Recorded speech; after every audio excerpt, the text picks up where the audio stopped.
আসসালামু আলাইকুম। আপনি যদি বাংলাদেশ থেকে সরাসরি সৌদি আরবে জব ভিসা নিয়ে যেতে চান আবাসিক হোটেলে, বিশেষ করে ভিসা প্রসেসিং কতদিন সময় লাগে বা স্যালারি কত টাকা হতে পারে, কী কী সুযোগ সুবিধা থাকতে পারে এই বিষয়ে বিস্তারিত কথা বলবো।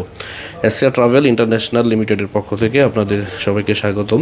যারা আমাদের ইউটিউব চ্যানেলে এখনও যুক্ত হননি, আমাদের চ্যানেলে যুক্ত হতে পারেন নিয়মিত প্রবাস সংক্রান্ত আপডেট জানার জন্য।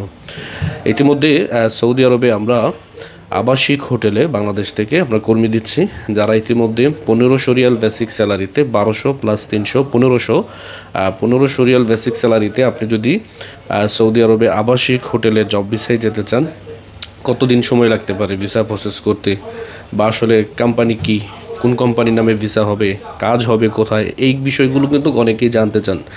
আবাসিক হোটেলের ভিসাগুলো হবে সরাসরি মুআসসাসার নামে, মানে ওই আবাসিক হোটেলের যে মুআসসাসা রয়েছে ওই মুআসসাসার নামে ভিসা হবে।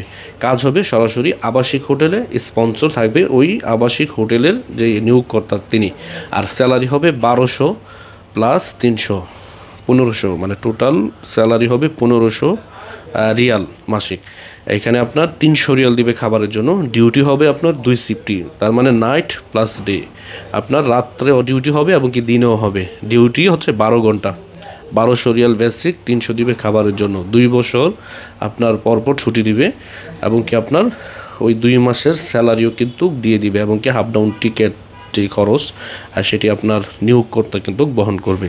তো যারা বাংলাদেশ থেকে সরাসরি ভিসা নিয়ে যাবেন সৌদি আরবে, আমি বলবো যে আবাসিক হোটেলের এই ভিসাটি আপনার জন্য বেস্ট হতে পারে। আপনি চাইলে এখনই কিন্তু এই ভিসার জন্য অ্যাপ্লাই করতে পারেন।